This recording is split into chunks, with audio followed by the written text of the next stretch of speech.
3W Boboko ya Boka. Boboko ya Boka. 3W.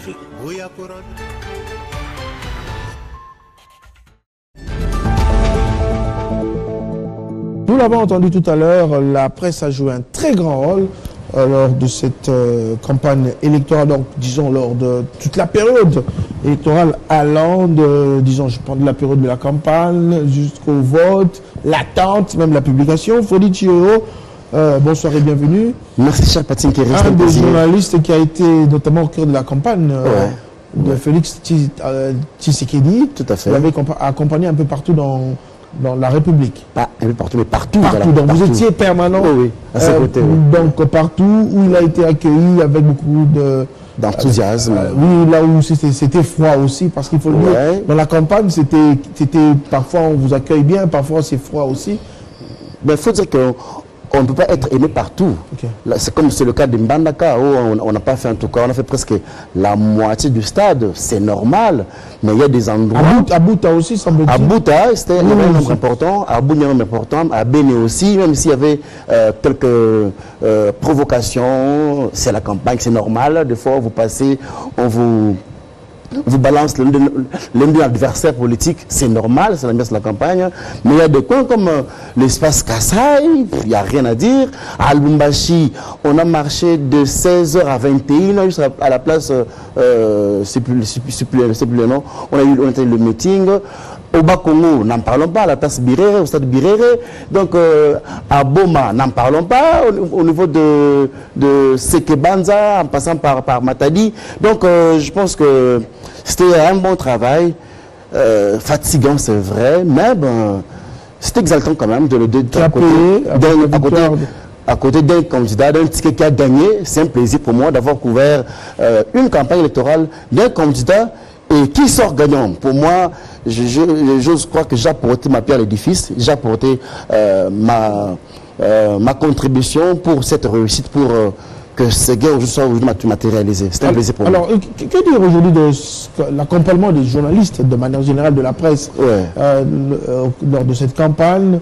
Le travail était comment? Ils ont eu les mains libres pour travailler avec beaucoup d'objectivité. Quel regard vous avez aujourd'hui? Je pense que, objectivement parlant, lorsque une équipe, un candidat vous demande service de l'accompagner, au fait là on change un peu de rôle, on fait la communication, on fait l'image de votre produit. Je pense qu'il faut un peu nuancer dans cette période-là. Voilà, parfois on perd les nords. Alors, moi séparant ceux qui étaient avec les candidats et les autres qui avaient un autre regard puisqu'ils n'accompagnaient pas les candidats, de manière générale aujourd'hui. Vous avez dit pardon? Répondez la question. Ceux qui étaient avec les candidats, il y en a qui n'avaient pas de candidats, qui ont quand même d'une autre manière. En fait, ceux qui n'ont pas eu de lien avec les candidats sont restés un peu objectifs, même si il y a ce qu'on appelle la tendance éditoriale. Vous ne voulez pas empêcher un ministre d'avoir son penchant. Ça se fait même en erreur partout. Il y a des médias pro-tel, c'est normal. Mais ceux qui étaient en dehors de la campagne, ceux qui sont restés à Kinshasa, ils avaient un peu un autre regard. Et parfois, on faisait l'objet des provocations dans les réseaux sociaux, on nous insultait, tribalistes, alors que c'est par hasard que je me suis retrouvé aux côtés de l'équipe Fachivit. C'est un mot de campagne, ce sont les acronymes des campagnes, Fachivit, Félix Tshisekedi et Vital Kamerhe. Donc, quelque part, il y a eu un peu une dose de sentiment dans le traitement de l'information. Mais je pense que l'ambiance, parce que je vois généralement les gens ne font pas le making-of, les à côté de la campagne. Nous en avons. Jusque-là, je n'ai pas encore vu, mais ailleurs, on voit, pour Obama, je vois depuis... Moi, j'en ai depuis les primaires, dans la banque de données. De Barack Obama, on a vu jusqu'à ce qu'il était le candidat, et puis finalement, sa campagne, ses discours, partout, jusqu'au vote, les attentes même du vote. Jusque-là, on n'a pas encore vu. Est-ce que vous comptez le... Je pense que d'ici la semaine prochaine, nous mettrons à disposition de la RTNC, de tous les médias congolais, le making-of, ce qui s'est fait avant la campagne, la préparation, comment on s'habillait, comment est-ce qu'on préparait la descente sur un site. Par exemple, lorsqu'on est à Bukavu, il faut passer par Nyangezi, avant la tête de Ouvira, passer par la plaine de Ruzizi. On a ces images-là qu'on va balancer le parcours d'une victoire. Le stress du candidat, c'était des moments comment, par exemple, où parfois des moments où on sentait physiquement le découragement, où c'était juste... Non, mon cher ami. C'était que non, c'était l'optimisme, c'était un regard positif. Nous sommes à l'entrée d'Ouvira. Prenez un peu l'image de... Tu vois le croisement Oshwe-Kassavubu. Okay. L'entrée là, pour aller jusqu'au stade Tata Raphaël. Voilà. Nous sommes à l'entrée d'Ouvira pour aller au stade de l'Unité. De notre entame de parcours à pied, avec les Zuba, les Boujakera, Jeff Caleb, nous marchons. Lorsque nous marchons, le long de la route, vous avez des gens qui sont hostiles à votre candidat. Bon, pas à votre candidat, c'est celui qui vous accompagne dans la campagne. On vous balance des noms. Parfois, vous sentez que le boss est un peu découragé, mais il y a quelqu'un à ses côtés qui le remonte le moral, Vital Kamere. Marchons à pied. Nous marchons à pied. Nous marchons à pied. Donc, le long de la route, on vous balance des noms de votre adversaire politique.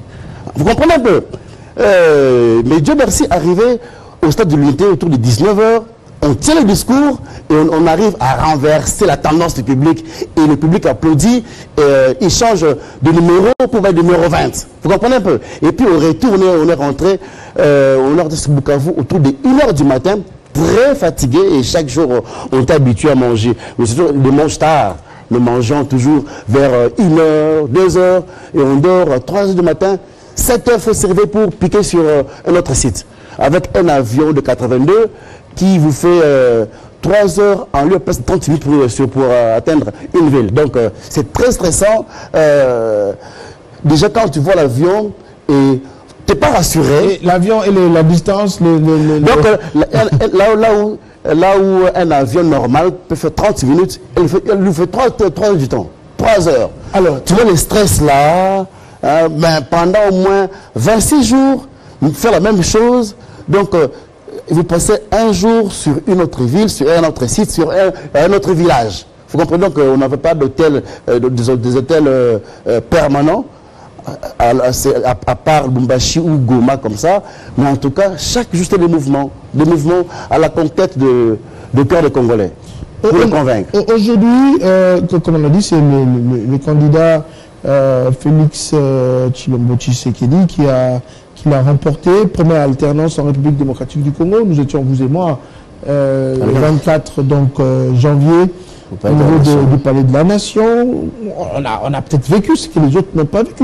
Ça fait quoi de vivre ça dans l'histoire? S'il y en a à l'époque qui ont vu l'indépendance, parce que nous on a visité aussi avec vous tout à l'heure la salle de Mumba où la déclaration de l'indépendance a été lue, il y a des gens qui l'ont vécu. Nous avons vécu, ça fait quoi? C'est quel effet que ça produit dans... Je pense que dans ma carrière de journaliste, le 24 janvier reste gravé dans mon cerveau, dans ma mémoire. Parce que c'est une première de toutes les générations depuis 60. Ce qu'on a vécu hier, voir un président de la République accepter qu'un opposant lui remplace, accepter la défaite de son dauphin, qui avait tous les moyens pour clavier, avec tous les moyens en jeu, médiatiques, logistiques, finances. Malheureusement, le peuple a dit autre chose et il a accepté sportivement de donner, de passer la main à son adversaire de tous les temps. Puisque Tshisekedi fils, en tout cas, n'est pas différent de Tshisekedi père. Voilà. Donc aujourd'hui, hier, il y a quand même beaucoup de nuances. Pour certains, on dit Tshisekedi père n'aurait peut-être pas accepté ce rapprochement, peut-être politique, les choses chacun a son appréciation, je vous le concède, c'est normal. Mais à mon avis, là, je pense que pour quelqu'un qui a fait pendant toute la campagne, en tout cas, j'ai senti le même radicalisme de son père. Seulement, peut-être qu'il peut un peu évoluer. C'est normal en politique. Il y a ce dynamisme-là.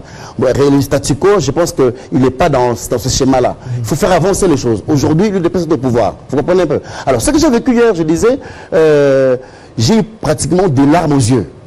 Quand j'ai vu le reste, Kabila faire son entrée comme chef de l'État, avec la distingue première dame, parce qu'il faut nuancer qu'elles sont entrées.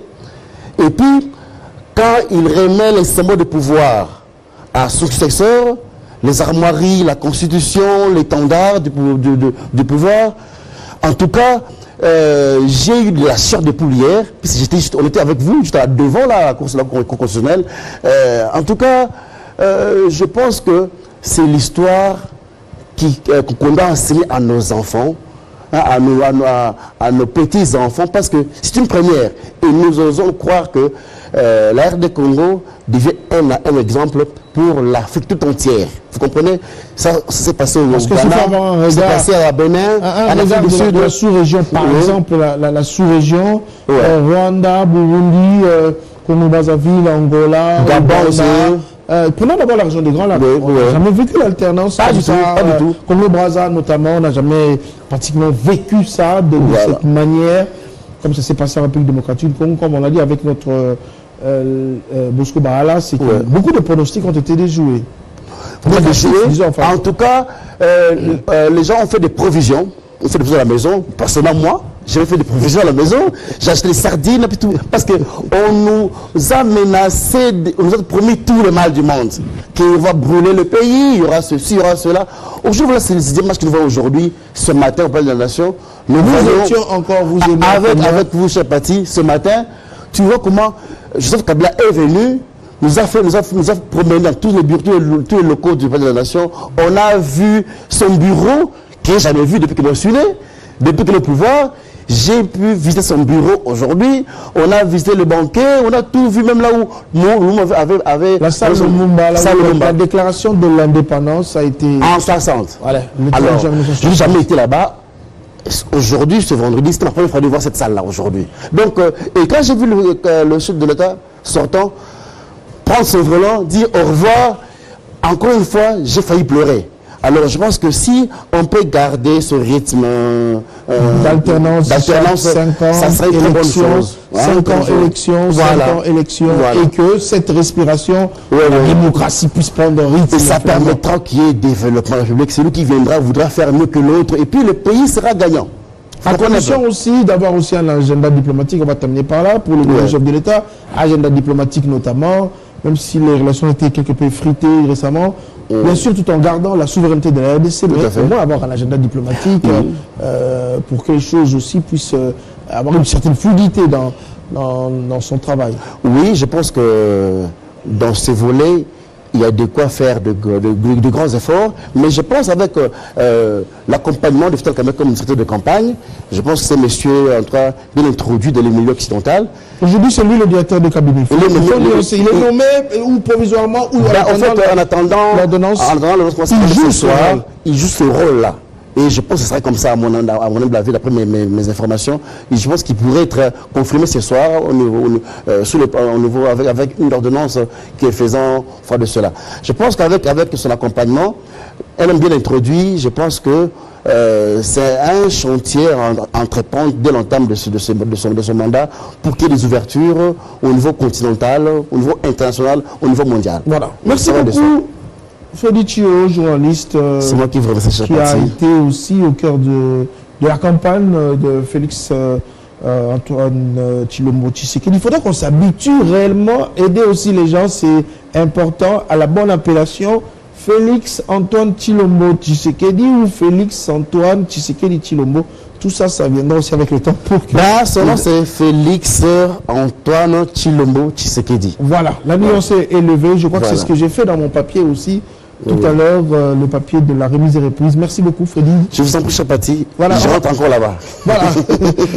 On va terminer avec un mouvement citoyen, cette fois-ci, les mouvements citoyens qui ont, mis de la pression, notamment pour l'organisation des élections à la République démocratique du Congo. Parmi ces mouvements, il y avait INAF RDC, Brian Mbouye et son coordonnateur. C'est notre troisième et dernier invité de ce soir.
3W Boboko ya Mboka. Boboko ya Mboka 3W